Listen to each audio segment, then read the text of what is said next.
2 de Salmos. El tema central del capítulo 6 es: el Señor escucha mis lamentos. Fue escrito por David. En el título dice en Nejinot, sobre Seminit. Significa: acompáñense con instrumento de cuerda sobre la octava. En Salmos se encuentran varios salmos de arrepentimiento de David. El capítulo 6 de Salmos es una de ellas. Es un salmo de arrepentimiento. También lo son los salmos 32, 38, 51 y 143.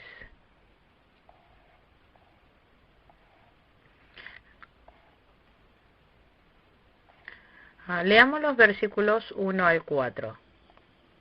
No me reprendas, Señor, en tu ira, no me castigues en tu furor. Tenme compasión, Señor, porque desfallezco.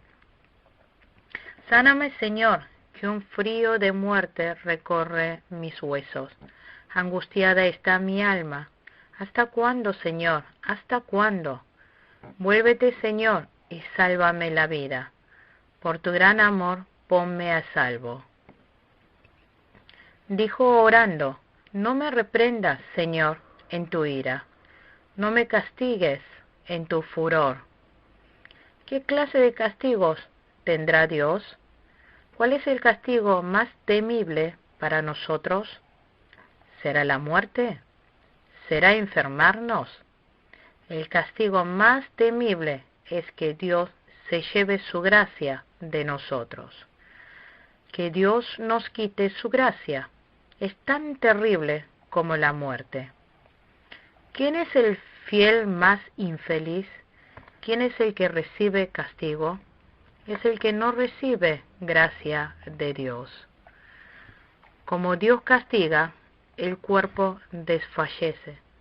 Dijo que un frío de muerte recorre mis huesos. A David se le había desaparecido la paz, estaba angustiado. Versículo 5. En la muerte nadie te recuerda, en el sepulcro, ¿quién te alabará? ¿Cómo puede una persona muerta recibir al Señor? ¿Cómo puede agradecer una persona que ya ha sido sepultado? El hombre tiene oportunidad de arrepentirse mientras tenga vida en esta tierra. Hay oportunidad para volverse. Pero aquel que ha perdido la oportunidad de la salvación será la persona más desdichada que exista. Juan capítulo 11, versículo 25 dice: le dijo Jesús: yo soy la resurrección y la vida. El que cree en mí, aunque esté muerto, vivirá. Y todo aquel que vive y cree en mí no morirá eternamente. ¿Crees esto? En hebreo la palabra Seol tiene varios significados. Significa tumba, tiniebla, horno de fuego o estado de muerte. También cuando Jonás entró al vientre del pez, dijo que había entrado a Seol. Versículo 6. Cansado estoy de sollozar. Toda la noche inundo de lágrimas mi cama. Mi lecho empapo con mi llanto. David estaba arrepintiéndose y lamentándose de sus pecados. Parece que David había llorado muchísimo. Él toda la noche inundó de lágrimas su cama. Dice que mi lecho empapó con mi llanto. David empapó cada noche su lecho. Yo pequé tomando a la mujer de Urías, y también maté a Urías. David había cometido esta clase de pecado. Por esta causa, David se pasó arrepintiendo toda su vida ante Dios. ¿Cuánto oro derramando lágrimas? Hay muchas personas que no tienen lamentaciones por sus pecados. ¿Cuándo fue que lloramos? ¿Cuántas veces ha orado llorando? Cierto es que es importante las lágrimas que se derraman en el corazón. Dios dijo, no desgarren su túnica, sino desgarren su corazón. Pero si realmente se lamenta delante de Dios, las lágrimas caen. Debemos ser oradores con lágrimas, que las lágrimas no cesen en nuestras oraciones. Versículos 7 al 10. Desfallecen mis ojos por causa del dolor. Desfallecen por culpa de mis enemigos. Apártense de mí todos los malhechores, que el Señor ha escuchado mi llanto. El Señor ha escuchado mis ruegos. El Señor ha tomado en cuenta mi oración. Todos mis enemigos quedarán avergonzados y confundidos. Su repentina vergüenza los hará retroceder. Hay lamentos de creyentes. David, lamentando, lloró delante de Dios. Por esta tristeza los ojos de David desfallecieron. Cuando nosotros pecamos, Dios ejerce presión. Dios nos presiona. Y los enemigos se levantan. El castigo de Dios nos envuelve. Dios dijo que disciplina, castiga a los que aman. Hebreos capítulo 12, versículo 5. Dios disciplina a los que aman. Si nosotros tenemos que recibir disciplina, pero no lo recibimos, penosamente recibiremos el odio de Dios. Muchos opositores se levantarán. Muchos se habían levantado en contra de David. Hasta su hijo se levantó para matarlo. Una gran vergüenza había sobrevenido sobre David. También nosotros podemos vivir delante de Dios pecando. Debemos aborrecer. Nosotros no podemos vivir delante de Dios pecando. Debemos aborrecer el pecado. Lo que Dios aborrezca, debemos también aborrecer. Ahora estudiaremos el capítulo 7.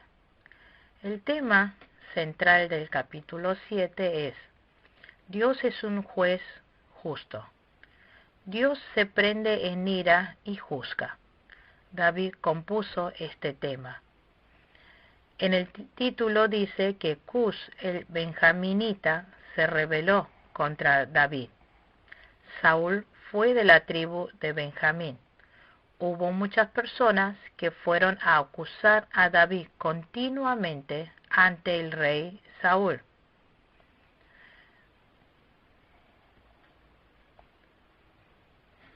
Dijeron, David tiene que morir por haber hecho mal. Por eso David escribió este poema acerca de Cus el benjaminita. Leamos los versículos 1 al 5. Sálvame, Señor mi Dios, porque en ti busco refugio. Líbrame de todos mis perseguidores. De lo contrario, me devorarán como leones, me despedazarán y no habrá quien me libre. Señor mi Dios, ¿qué es lo que he hecho? ¿Qué mal he cometido?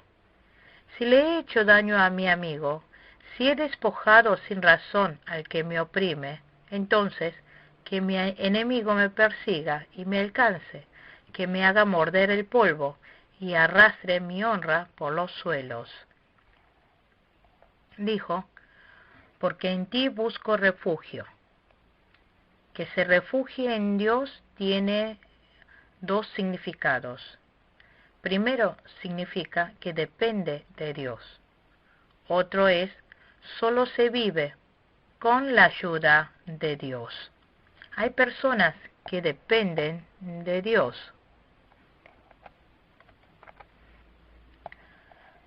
Debemos ser personas que dependamos de Dios. Cuando dependemos de Dios, Dios nos sostendrá. Dios nos rescatará. Dijo, me devorarán como leones, me despedazarán. En Primera de Pedro, capítulo 5, versículo 8, dijo, manténganse alerta.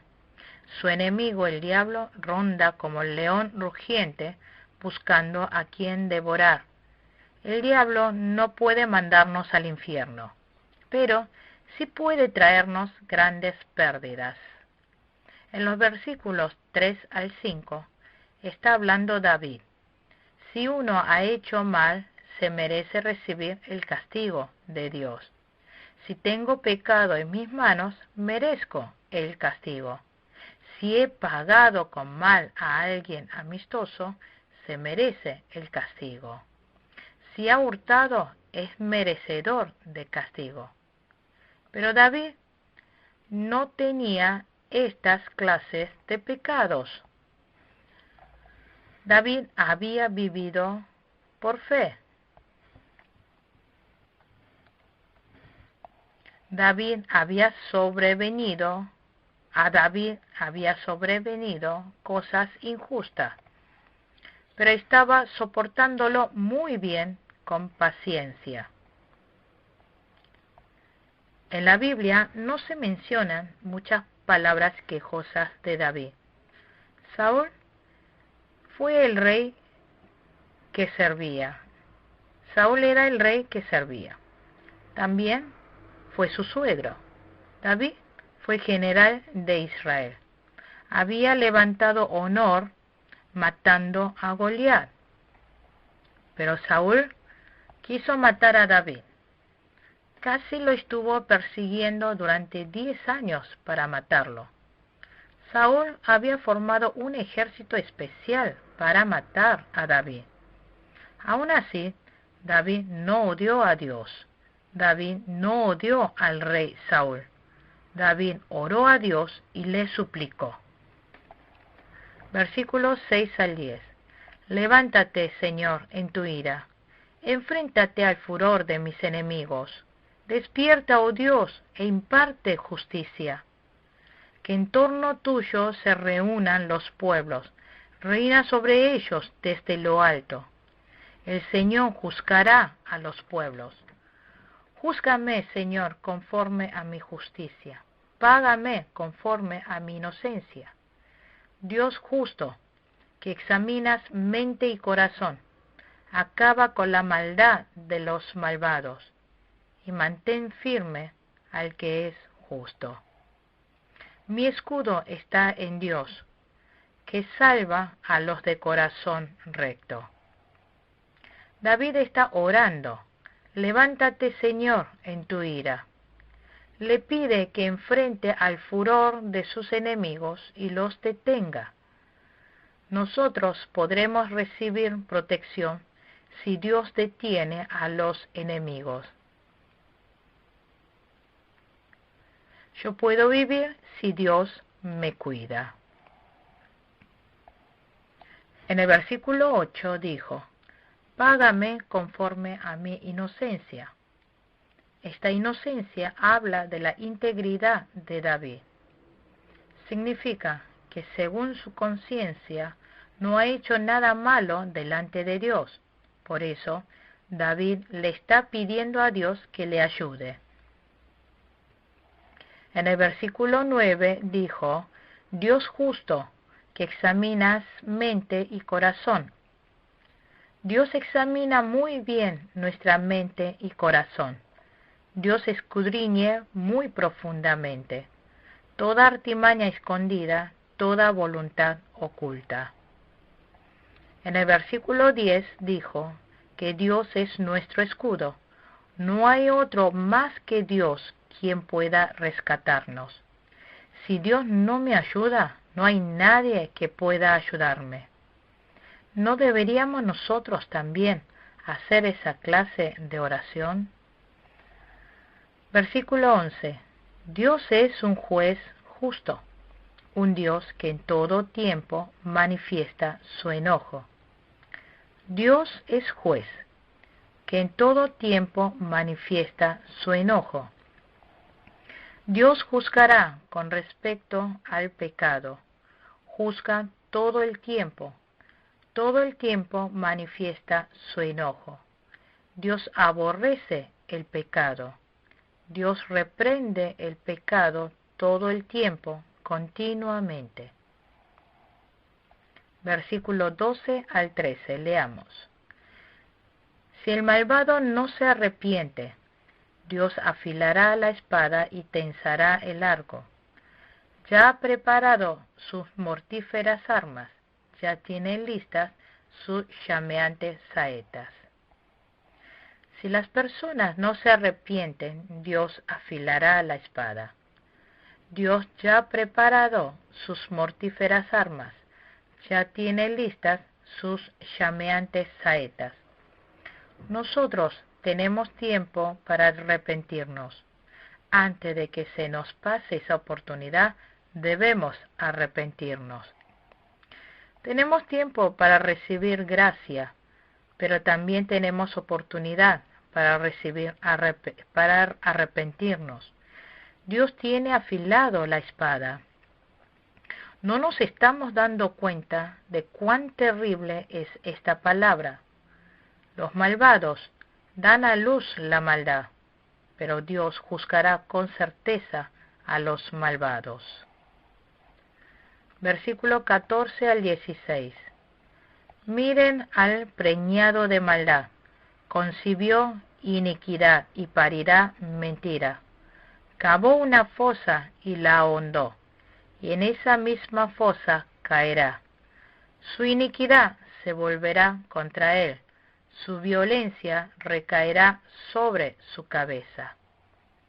En Santiago capítulo 1, versículo 15 dice: Cuando el deseo ha concebido, engendra el pecado, y el pecado, una vez que ha sido consumado, da a luz la muerte. El malvado concibió iniquidad, ha parido mentira. El malvado cava una fosa y la ahonda, en esa misma fosa caerá. Dijo: su iniquidad se volverá contra él, su violencia recaerá sobre su cabeza. Si hace maldad, Dios juzgará según esa maldad. Versículo 17. Alabaré al Señor por su justicia. Al nombre del Señor Altísimo cantaré salmos. Dios derramará su gracia a los que confían en Él. Alabará el nombre del Señor Altísimo. Debemos ser fieles, que alabemos y agradezcamos de esta manera a Dios. Ahora estudiaremos el capítulo 8 de Salmos. El tema central es el nombre más hermoso sobre toda la tierra. Leamos los versículos 1 y 2. Oh Señor, soberano nuestro, qué imponente es tu nombre en toda la tierra. Has puesto tu gloria sobre los cielos. Por causa de tus adversarios has hecho que brote la alabanza del labio de los pequeñitos y de los niños de pecho, para silenciar al enemigo y al rebelde. Está diciendo que el nombre de nuestro Señor es más imponente en toda la tierra. ¡Qué glorioso es el nombre de Jehová! Significa que la gloria del Señor está en el cielo. El poder y la sabiduría está en Dios. En el cielo están innumerables cantidades de estrellas, el sol y la luna. Muchas estrellas en el cielo alaban el nombre de Dios. El cielo nocturno es como el mar. Las hermosas estrellas alaban el nombre de Dios. Niños y recién nacidos alaban a Dios con sus labios.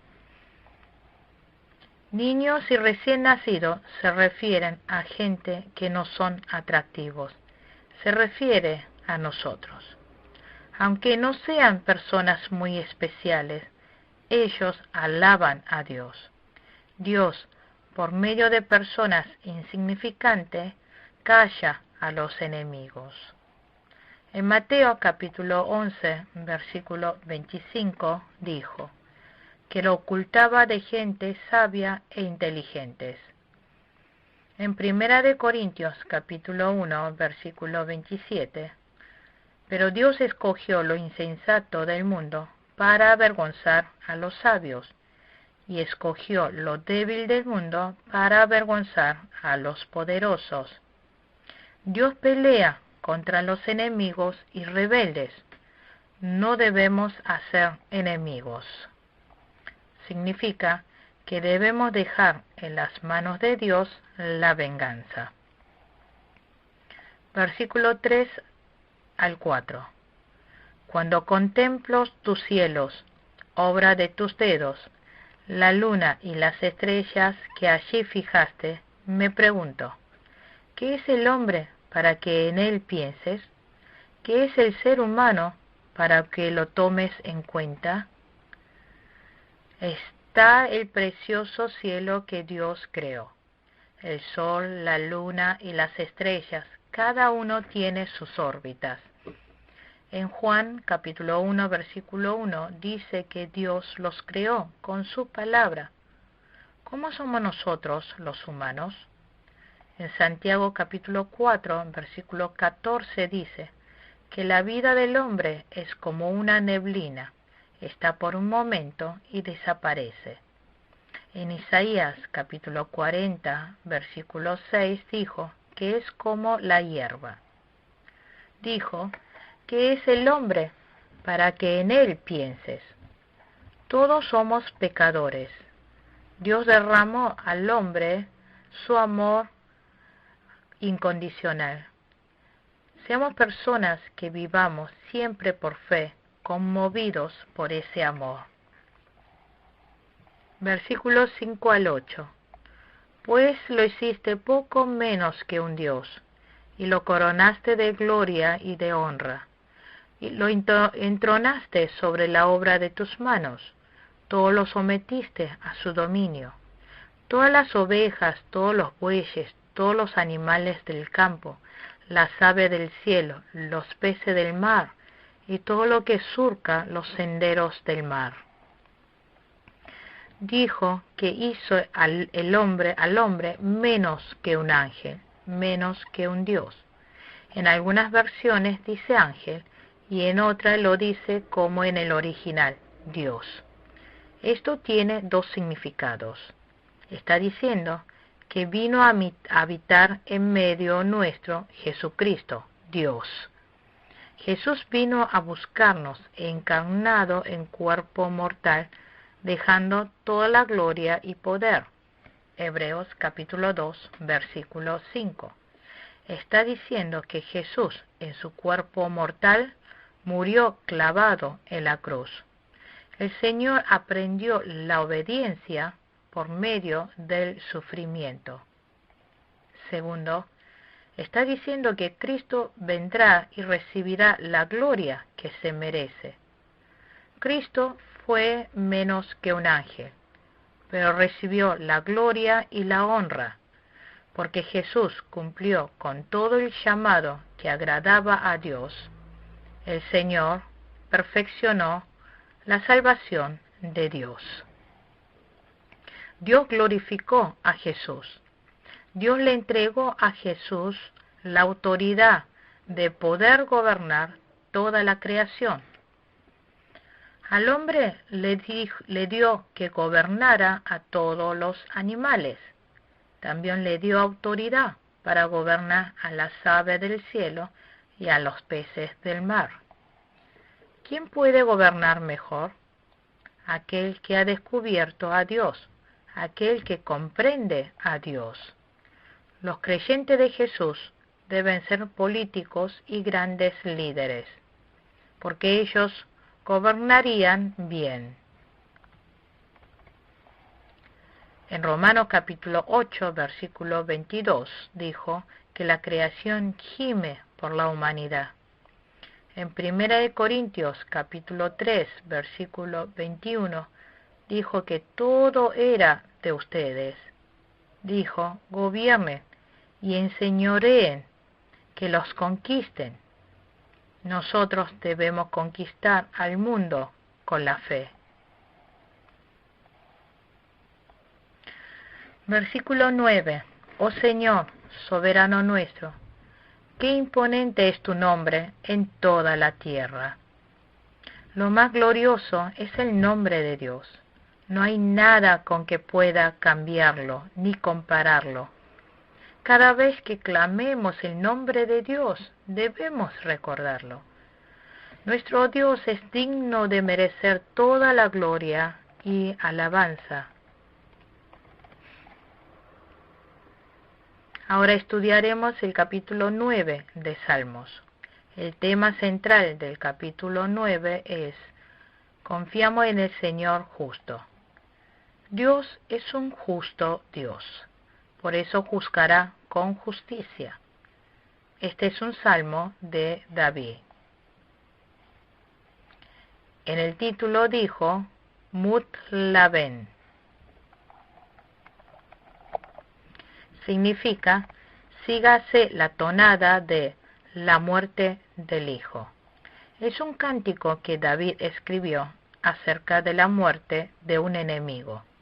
Algunos dicen que este salmo es un poema que David escribió después de haber ganado a Filisteo o amonitas. Leamos los versículos 1 y 2. Quiero alabarte, Señor, con todo el corazón y contar todas tus maravillas. Quiero alegrarme y regocijarme en ti y cantar salmos a tu nombre, oh Altísimo. Quiero alabarte, Señor, con todo el corazón y contar todas tus maravillas. Quiero alegrarme y regocijarme en ti y cantar salmos a tu nombre, oh Altísimo. Dios le hizo ganar a los enemigos y destruir a todos los rebeldes. En Hechos capítulo 4, versículo 20, habla acerca de los discípulos de Jesús. Nosotros no podemos dejar de hablar de lo que hemos visto y oído. Esto es dar testimonio del amor de Dios. Es dar testimonio de la gracia de Dios experiencial que se manifestaron en los apóstoles. Versículo 3 y 4. Mis enemigos retroceden, tropiezan y perecen ante ti, porque tú me has hecho justicia, me has vindicado. Tú, juez justo, ocupas tu trono. Dios hace caer a todos los enemigos. ¿Qué hicieron los 300 guerreros de Gedeón? Dios no necesita de muchas personas. Es importante una persona con fe. Una iglesia es grande si hay muchas personas reunidas. Una iglesia con fe es una iglesia grande. El pastor tiene que tener fe. El pastor tiene que ser un hombre de oración. Entonces los fieles de esa iglesia tendrán fe y serán oradores. Dijo, tropiezan y perecen ante ti. David no fue quien hizo que tropezaran. Dijo, tú, juez justo, ocupas tu trono. ¿Cuál es la justicia de Dios? Eso es haber hecho según la palabra. Es estar acorde a la palabra de Dios. Esto es la justicia de Dios y su sentencia. Dijo que Dios seguro juzgará. Apocalipsis capítulo 18, versículo 1. Versículos 5 al 6. Reprendiste a los paganos, destruiste a los malvados, para siempre borraste su memoria. Desgracia sin fin cayó sobre el enemigo. Arrancaste de raíz sus ciudades, y hasta su recuerdo se ha desvanecido. Significa que Dios borra los nombres de todos los malvados, que destruirá a todos los enemigos y desaparecerán completamente. También se caerán sus ciudades, que los enemigos se desvanecerán de nuestra memoria. Versículos 7 al 10. Pero el Señor reina por siempre, para emitir juicio ha establecido su trono. Juzgará el mundo con justicia, gobernará a los pueblos con equidad. El Señor es refugio de los oprimidos, es su baluarte en momentos de angustia. En ti confían los que conocen tu nombre, porque tú, Señor, jamás abandonas a los que te buscan. El trono de Dios es eterno. En ese trono emite juicio. Dios juzga con justicia al mundo. Dios juzga con equidad. ¿Cómo juzgará Dios a los fieles? Dios no nos enjuiciará para mandarnos al infierno, sino que Dios nos juzgará con justicia. ¿Cómo enjuiciará a los incrédulos? Los juzgará con justicia y justificación. Él juzga a los incrédulos para enviarlos al infierno. El Señor es refugio de los oprimidos. Es su baluarte en momentos de angustia. En Él confían los que conocen su nombre. Los que creen en Jesús viven confiando en Dios. ¿Qué sucede cuando los fieles confían en el mundo? ¿Ustedes viven confiando en el dinero? Si es así, ¿cómo pueden alegrar a Dios? Dijo, porque tú, Señor, jamás abandonas a los que te buscan. Esas personas que confían en el mundo no confían en Dios.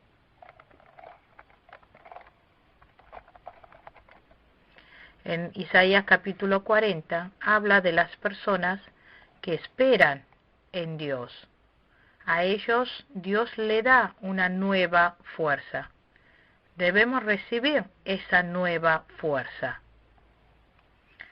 Versículo 11 y 12. Canten salmos al Señor, el Rey de Sión. Proclamen sus proezas entre las naciones.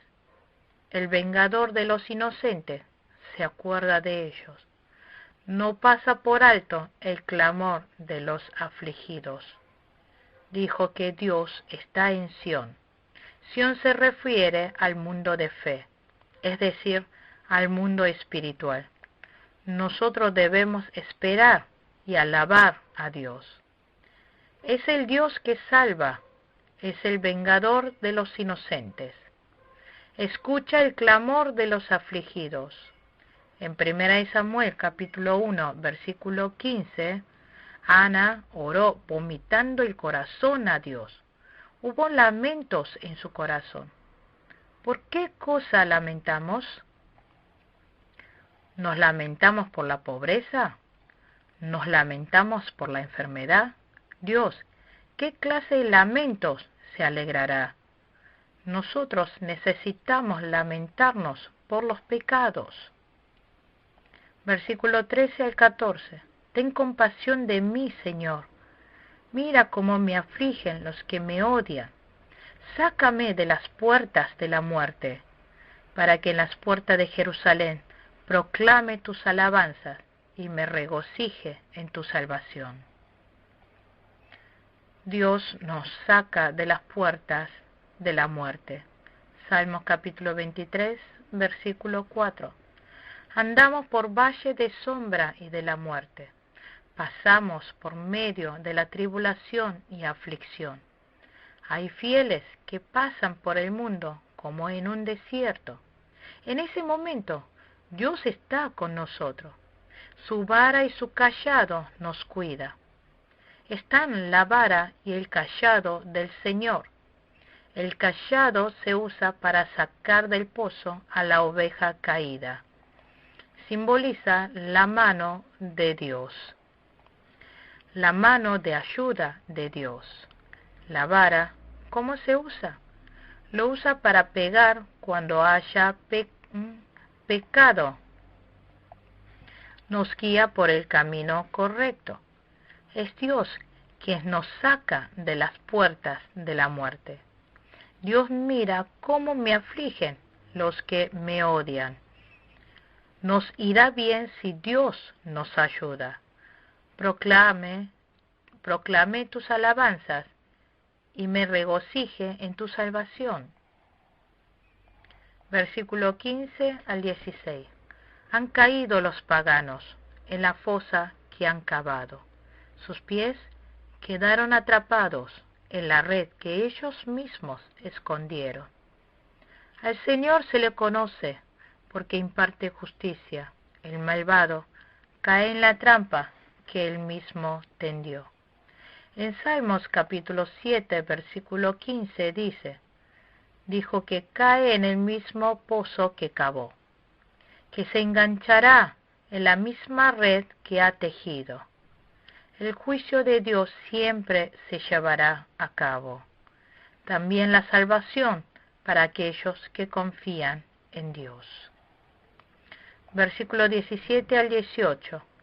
Bajan al sepulcro los malvados, todos los paganos que de Dios se olvidan. Pero no se olvidará para siempre al necesitado, ni para siempre se perderá la esperanza del pobre. Los malvados caerán en el Seol. Seol se refiere a la tumba, también al infierno. Así que los malvados serían destruidos. Los malvados son los que caerán en el juicio de Dios. Los que han olvidado a Dios son los que recibirán el juicio de Dios. Hoy en día están los que menosprecian a la iglesia de Dios y a los fieles. Están los que persiguen a la iglesia y a los fieles. Ellos son los que han olvidado a Dios. Dijo, pero no se olvidará para siempre al necesitado, ni para siempre se perderá la esperanza del pobre. Ellos son los pobres en espíritu. Ellos son los que anhelan a Dios. Son los que esperan con todo el corazón espiritualmente a Dios. Están sedientos de la palabra de Dios.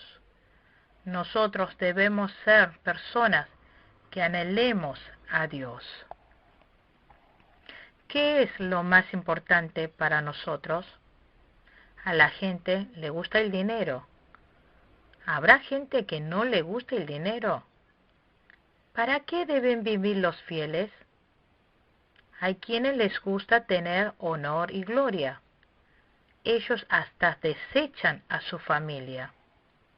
Lo que más necesita a los fieles es la gracia de Dios.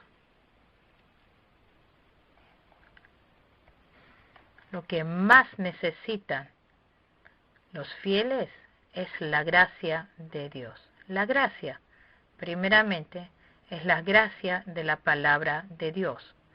La palabra de la verdad es la gracia. ¿Qué más es la gracia? Dice, nos ha venido la gracia de la salvación de Dios. Es la gracia que Dios nos da incondicionalmente. Dios no pide un precio a cambio. Dios da sin olvidar de los pobres. La aflicción injusta ni la esperanza de las personas no se perderán, ni se quedará despreciado. Seamos fieles que oremos a Dios. Versículo 19 al 20. Levántate, Señor, no dejes que el hombre prevalezca. Haz que las naciones comparezcan ante ti. Infúndeles terror, Señor, que los pueblos sepan que son simples mortales. Nosotros Solo somos hombres. Esta es una oración para que recuerde cuán débiles somos los hombres. Nosotros siempre delante de Dios debemos recordar y descubrir nuestro débil ser y humillarnos. Concluimos con la clase número 2 de Salmos. Muchas gracias.